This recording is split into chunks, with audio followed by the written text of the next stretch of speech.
אני אנסה בלי מיקרופון? בלי מיקרופון. אני לא אנסה. אז שלום לכולם ותודה רבה, ובאמת יש משהו כל כך מנותק במציאויות המקבילות של החיים שלנו בתקופה הזו, אבל זה באמת, למרות ההרצאה של אלה, יש פה אופטימיות בלהיות פה הערב. אז קודם כל שלום, כל מי שלא מכיר אותי, שמי עומרי בורל, אני מלווה חברות בתהליכים של פיתוח, ואחר כך גם היישום של אסטרטגיית ESG ואימפקט, או בעצם בפרקטיקה של איך לוקחים את זה מדוח למשהו שרואים אותו ביום יום. ואני כאן לא על תקן אקדמאית, לא לטעות לרגע, אבל להציג מחקר יישומי שעשיתי בחצי שנה האחרונה ביחד עם פרופסור מעיין אגמון ממרכז קיימה באוניברסיטת חיפה, במימון נדיב של קרן אדמונד דה רוטשילד. ובעצם המחקר הזה, אמרנו, אוקיי, קרה כאן משהו, וכמו שכבר הוזכר קודם על ידי חני, חברות עסקיות עשו דברים די מטורפים, כמעט באופן אינסטינקטיבי, אבל בצורה שממשיכה עד היום. זה לא דבר רגיל, לא היינו רואים את זה כנראה בהרבה מקומות אחרים. אמרנו, משהו פה קורה, מעניין לדעת האם לחברות שאסטרטגיית ESG ואימפקט היא חלק מהותי, רשמי ומוטמע בתוך העשייה שלהם, האם יש לזה איזושהי השפעה על איך שהם פעלו, על מה הם עשו, על איך הם קיבלו החלטות. וזה בעצם מה שעשינו, ראיונות עומק בכירים בחברות מובילות במשק, עם התפלגות של סקטורים שונים, פיזור גיאוגרפי שונה, חשיפה לחול ברמה שונה, חברות ציבוריות, פרטיות, ממשלתיות, באמת ניסינו לקחת משהו מאוד מקיף. ואני רוצה באמת, כמו שמיכל אמרה, המחקר עוד לא יצא, הוא עוד בשלבי סיום, אבל רציתי לשתף אתכם בכמה מהתובנות הראשונות שככה ראינו שיצאו. רגע, רואים? לא רואים את תודה. אז בעצם ראינו 3 מימדים מרכזיים. אחד, זה פשוט לאפיין ולנתח את התגובות והפעולות שחברות עשו. אז כולכם, אני בטוחה, שמעתם, ראיתם וגם בטח עשיתם. בשלב הראשון התגובה הייתה מאוד מיידית, והתחלקה בגדול ל4 אפיקים. איזושהי הסתכלות פנימה, מה הפערים המיידיים שצריך לתת עליהם מענה, העובדים, המשפחות של העובדים. הסתכלות חוץ ארגונית, התנדבות מאוד מאוד רחבה של העובדים שלא ראינו בהיקפים כאלה בעבר. ואיזושהי תמיכה בלקוחות, בין אם זה חברות שהלקוחות שלהם הם כל תושבי הארץ, חברות תשתיות, ובין אם הלקוחות הם בחול, וכמו שנאמר כאן קודם, להראות להם שאנחנו בסדר ומתפקדים ועובדים. בשלב השני, אני חושבת שזה מאוד מעניין לראות שהרבה חברות עשו רגע סטופ ואמרו, אוקיי, ראינו, הבנו, איך עכשיו אנחנו לוקחים ומסתכלים על המשבר הזה, לא כעל הזדמנות במובן העסקי הנצלני, אלא איפה אנחנו, הביזנס שלנו, היכולות הייחודיות שלנו, יכולות לבוא לידי ביטוי ולהביא ערך מוסף ייחודי. ראינו דברים יפהפיים שחברות עשו, כמו לדוגמה חברות שיש להם ספקים בכל העולם ורשת לוגיסטיקה נורא מפותחת, בעצם זיהות צרכים ספציפיים, אם זה בצבא או באוכלוסייה אזרחית, וידעו לאתר את המוצר הספציפי ולהביא אותו לארץ במהירות שאף גורם אחר כנראה לא היה יודע לעשות.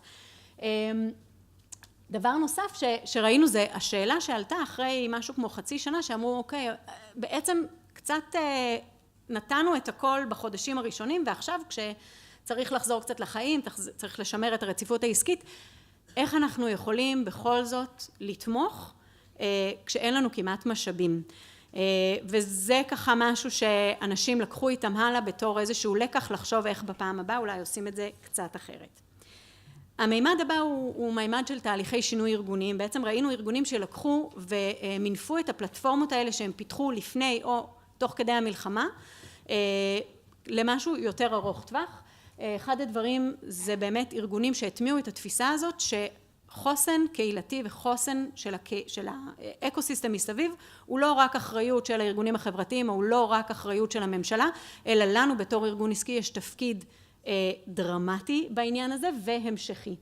ובשביל לעשות את זה אנחנו צריכים לבנות את רשת הקשרים שלנו, כי ראינו שחברות שהצליחו לעשות משהו משמעותי זה היה בנוי, כמו תמיד בישראל, ונראה לי בכל העולם, אבל אצלנו ללא ספק בצורה יוצאת דופן, זה היה בנוי על קשרים, על אמון, על היכרות אישית, הם ידעו להגיע לבן אדם הנכון, בארגון הנכון, מתוך קשרים קודמים, ויש הרבה מאוד ארגונים שעכשיו חושבים לקראת 2025, איך הם יכולים לבנות את הפלטפורמות האלה גם למשבר הבא. אני רק אגיד דבר אחד נוסף שעלה במימד הזה, זה שיש מקומות שבהם ראינו שהטיפול היה מאוד עדין, מאוד לא פורמלי, ושמה יש שם נקודות קשות שצריך אולי לחשוב מה לעשות איתם בעתיד. נושא של מתחים פנימיים בין עובדים יהודים וערבים, שמענו סיפורים מאוד יפים, ושמענו גם את האי נוחות לגבי הטיפול במקרים שהיו מורכבים. אותו דבר לגבי ההתנדבות וההתגייסות המאוד מאוד גדולה אל מול הצורך לשמור על רציפות עסקית ובסופו של דבר גם להרוויח ולהרגיע את בעלי המניות ואולי ההנהלה בחו"ל לפעמים. אז יש כאן דברים שעוד צריך לפתח, וזה מביא אותי לנקודה האחרונה שהיא הסוגיות היותר מערכתיות, ושם אנחנו רואים בעצם שבשביל החוסן הארגוני הזה שאנחנו מדברים עליו ובשביל שארגונים יוכלו לשמר את כל מה שהם יכולים לתת גם בעתיד, נדרש איזשהו מודל יותר אינטגרטיבי כדי להכניס ולהטמיע את הפלטפורמות, התהליכים, אופני קבלת ההחלטות, הקשרים האלה באופן שהוא יותר מובנה, הוא יותר הוליסטי, גם בשגרה. מה גם שאני לא יודעת אם כבר יהיה שגרה, כי בעצם כל החיים שלנו הם כבר משבר אחד גדול ומתמשך, הוא רק הכותרת שלו משתנה. וזה אחד הדברים, הצעדים הבאים שאנחנו מתכוונות לקחת את המחקר. אז אני שמחה מאוד לשתף רגע בתובנות הראשונות האלה, ואני אשמח להמשיך את הדיון ולשתף אתכם גם כשהמחקר יצא. ועכשיו, כדי להמשיך את השיחה הזאת ממקום שהוא לא רק אל מול המשבר של 7 באוקטובר, אלא בכלל בהסתכלות של איך ארגונים מתמודדים עם משברים ועם אי ודאות ואי יציבות, אני מאוד שמחה להזמין לבמה שתי נשים מאוד יקרות, האחת היא דורית קולטין, שהיא סמנכ"ל רגולציה, סביבה וקיימות בקבוצת חיפה, והשנייה היא ונסה קצ'רגינסקי, מנכ"לית מייסדת של הפורום הישראלי לקידום כלכלת אימפקט. לשיחה.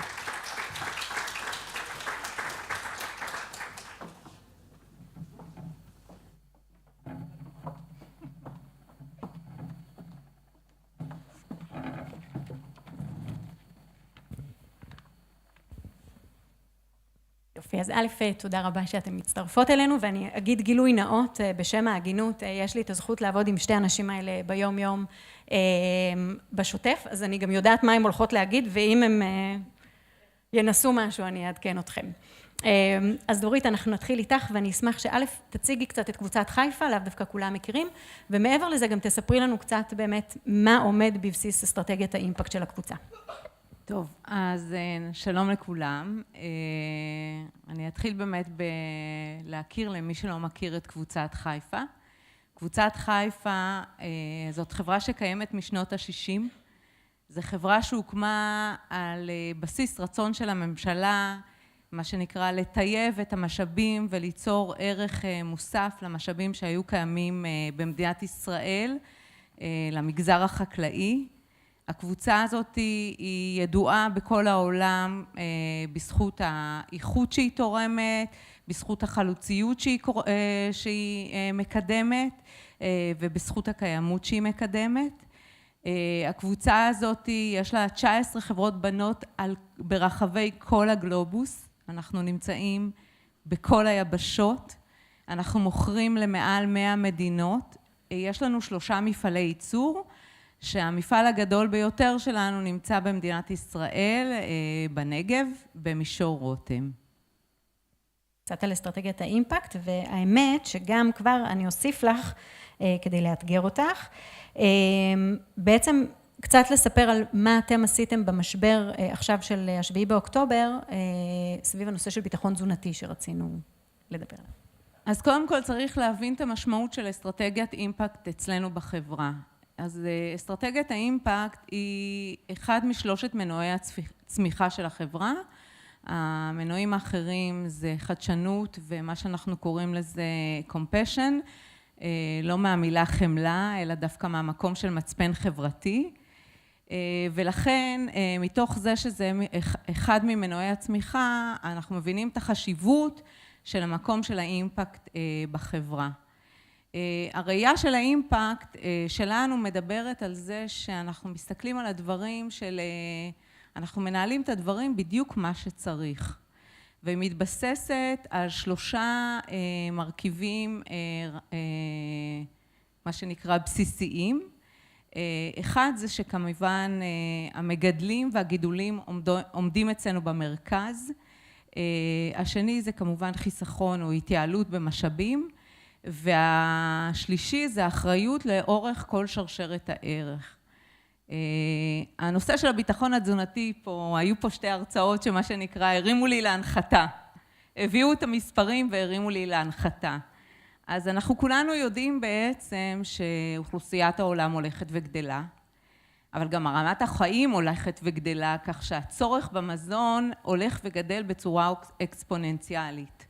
ומצד שני, יש לנו מה שנקרא צמצום במשאבים, דיברו פה על מים למשל, לדוגמה, או שטחים, או איכות הקרקע, או כל הדברים האחרים. כשאנחנו באים ומסתכלים מצד אחד על הביטחון התזונתי, ומצד השני על הצמצום במשאבים, פה בדיוק אנחנו נכנסים, זאת הפינה שלנו, זה המקום שלנו. בעזרת סל המוצרים שהחברה בעצם מספקת למגדלים, אנחנו יודעים לתת להם סל שלם של פתרונות שכוללים את המוצרים שלנו וכוללים את הטכנולוגיות שלנו שיודעות לכוון אותם, לייצר יותר מזון, תוך שמירה על הכדור, תוך צמצום במים, תוך על אותה יחידת קרקע בעצם לייצר יותר מזון, תוך שמירה על הקרקע ופחות זיהום של הקרקע ועוד כאלה וכאלה דברים. תודה. ונסה, אז מהר לפני שאת נוטשת אותנו. בעצם אתם מסתכלים בארגון, תכף תציגי לנו גם טיפה מה זה הפורום, מסתכלים על הנושא של שיקום בכלל ובטח ובטח השיקום של הדרום מזווית מאוד מאוד אחרת, אז אני אשמח שתרחיבי על זה. בשמחה. אז קודם כל, שלום, אני ונסה קצ'רגינסקי, המנכ"לית של הפורום הישראלי לקידום כלכלת אימפקט, ואני באתי למתוח את ההגדרה של גיוון על הבמה הזאת לקצה, הביאו אישה בחודש 9, אז באתי לבדוק פה את כישורי הילוד שלכם. הפורום הוא ארגון תשתית שנועד לקדם את התחום של כלכלת אימפקט, תכף נסביר ונגדיר מהו. ואנחנו גם נציגות ישראלית של ארגון בינלאומי שנולד מה-G7, זאת אומרת אנחנו עובדים יחד עם 52 מדינות שכבר מטמיעות מודלים של שיתוף פעולה רב מגזרי, של מימון מעורב מכל מיני סוגים, כדי לייצר מנופי צמיחה. ואמרו פה, גם במלחמה אנחנו עובדים, נכון? אני לא זוכרת, נכון. אני חושבת שוב, ליפול קצת לקלישאות והמשבר כהזדמנות וכולי, אבל באמת יש פה הזדמנות לבנות מחדש טוב יותר. באמת יש פה מקום לקחת את רוח ההתנדבות, רוח ההתגייסות, הרצון שלנו לעזור לעוטף, לשקם, ואולי לעשות שינוי אזימות במיינדסט מבואו תתרמו, לבואו נייצר ערך כלכלי משותף. וזה השיפט, זה מ-CSR ל-ESG, זה מדוח, נכון, אמרו בבקשה רק תדווחו, אני אומרת לא, בבקשה רק תתכננו ותמדדו. הדוח, יש איזשהו עיסוק במהות בדוח שהוא בדיוק, ודווקא אני חושבת שאנחנו רואים את זה ביתר שאת בשנה האחרונה, שממש שוברים את הראש ואומרים, אוקיי, ESG, E זה כבר יותר קל, נכון, ייצור, ודורית, נכון, יותר פשוט עם ה-E, ב-S יש פה הזדמנות של ממש, זאת אומרת, איך אנחנו מייצרים, אנחנו מסתכלים על הדרום, אז במקום לתרום, אז בואו נייצר גיוון ברכש, ונעדיף ספקים מהדרום, הכי קל. אותו דבר בתעסוקה, נעדיף להעסיק ממגזרים שונים, ונסייע באמצעות פילנתרופיה להכשיר. יש כל מיני דרכים שעכשיו נמצאים בליבת העשייה של מקדמות ומקדמי ה-ESG, שזה המודלים המאוד מאוד בסיסיים, שאנחנו מנתבים את האנרגיה הזאת של רוח ההתנדבות, למשהו שהוא יותר בר קיימא וססטיינבילי לטווח ארוך, שנקווה שהוא יהיה כאן להישאר. זהו בשלב הזה, נכון? מעולה. אז אני חושבת שבאמת, רגע ברמת המשבר הנוכחי, חיפה התגייסה באמת להזרים הרבה מאוד משאבים, אם זה המוצרים שלכם, אם זה כמובן התנדבות ואימוץ של מקומות בדרום, הפורום עובד יחד עם ארגונים כמו תקומה ומשרדים ממשלתיים כדי לראות איך אפשר ברמה הכלכלית להכניס פה מקורות חדשים של כסף, אבל בסופו של דבר אני חושבת שכמו שסיפרתי קצת מהמחקר, המשבר הזה של 7 באוקטובר וכל מה שקרה וקורה אחריו הוא לצערי רק מקרה אחד של הרבה מאוד משברים שכנראה יהיו לנו בדרך, ולכן אנחנו ניקח רגע את הדיון לרמה קצת יותר גדולה, ואחד הדברים שראינו מאוד חזק זה שארגונים שחוו משברים בעבר ושרדו אותם בעצם פיתחו חוסן ארגוני בצורה מאוד מעניינת, כל ארגון עשה את זה קצת אחרת. אני חושבת שחיפה שהיא חברה כל כך ותיקה ועברה כבר כל כך הרבה, באמת עשתה את זה והצליחה באמת לעשות את השיפט הזה במיינדסט וליצור לעצמה הזדמנויות מתוך רגעים גם מאוד מאתגרים. אז זהו, אז קודם כל אני לא כל כך אוהבת את המילה משברים. אני יותר אוהבת את המילה הזדמנויות, ומה שנקרא גם באימפקט, אתה צריך לזהות הזדמנויות שבסוף גם מביאות את השורה התחתונה לבית. אז אחד הדברים שאנחנו הבנו, והמשבר של 7 באוקטובר הוא לא המשבר הראשון שארגונים חוו אותו, אני מזכירה שעברנו גם קורונה, אבל מתוך הראייה הזאת שהחברה צריכה באמת לייצר לעצמה הזדמנויות לצורך המשכיות קיומית, אנחנו הבנו ששליטה על מה שנקרא על חומרי הגלם שלנו, בין אם זה על ידי גיוון ספקים או על ידי זה שאנחנו מייצרים לעצמנו את חומרי הגלם, בעצם ייצרו איזשהו חוסן והמשכיות קיומית לחברה. חיפה נמצאת כרגע בשלבים אחרונים של הקמת מתקן שנקרא בלומוניה. זה המתקן הראשון, הראשון בסוגו בישראל, מתקן ישראלי כחול לבן, שייצר אמוניה במדינת ישראל, ובעצם יפסיק את התלות של מדינת ישראל ברכש אמוניה מחול. המתקן הזה נקרא מתקן בלומוניה, מכיוון שהוא מתקן שהתבסס, האנרגיה למתקן הזה תגיע מאנרגיה מתחדשת, שזה עוד פרויקט שאנחנו בונים, והפחמן הדו-חמצני שיפלט ממנו ישמש אותנו בעתיד ליצירת סל מוצרים נוספים שאנחנו נייצר, שחלקם גם יגיעו לחקלאות. תודה רבה. ונסה, כשאת מסתכלת על סל המשברים שעומדים בפני העולם, בטח כשאנחנו מדברים על משבר האקלים שתכף ידובר עליו, איפה אימפקט וספציפית הפורום נכנסים? אז אלה דיברה על שווקים מתפתחים ועל ההזדמנות, גם בכמות האוכלוסייה, גם בזה שאחוז הצרכנים בעולם היום המטוטלת הזאת נוטה כבר יותר לצרכנות מהשווקים האלו, אז בהחלט שם יש הזדמנות שישראל לא מאוד נמצאת במרחב, אבל אני אגיד דווקא הפוך, מה אנחנו למדנו משווקים מתפתחים לשקם את ישראל. הנושא הזה של מימון משולב, שמקודם בימים אלה ביתר שאת על ידי הפורום לקידום כלכלת אימפקט. אני מזמינה אתכם לקרוא נייר שכתבנו בנושא, שמקודם גם לא ברמת כתיבת נייר, אלא ברמת עומד לצאת מכרז של האוצר. הייתי מחליפה את התמונה של סמוטריץ' בחשקל, אבל לא משנה. שבאמת יושבים אנשים ואומרים, אוקיי, אין מספיק כסף למגזר הציבורי והמגזר הפילנתרופי לפתור את האתגרים שמולם אנחנו ניצבים. זה נכון ל-SDG, זה נכון במקרו העולמי, וזה נכון גם בקונטקסט המקומי.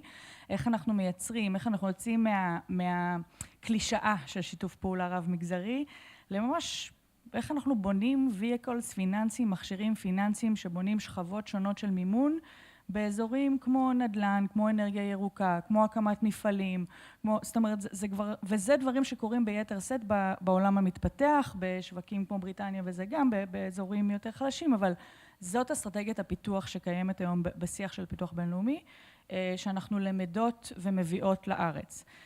אז אם יש פה איזה, בזמן שאין, נכון? קריאה לפעולה זה כשאתם יושבים ויושבות וחושבות על אסטרטגיה ומה ה-next step שלנו בחשיבה של שיקום עוטף וצפון, זה צריך להזכיר אותם גם פה היום, נכון? ואולי עוד אזורים פריפריאליים בישראל, אז לחשוב איך, לא רק מהכיס ה-ESG, ה-CSRי שלנו, אלא לחשוב על מנופי צמיחה ולהסתכל על המכרז שהולך לצאת מחשקל, על הקמת הקרנות האלה, ולהיות שותפים לעשייה, ואני קוראת לכם באמת ליצור איתנו קשר בנושא. תודה רבה לשתיכן, ושיהיה לנו שבוע עם בשורות טובות. אמן.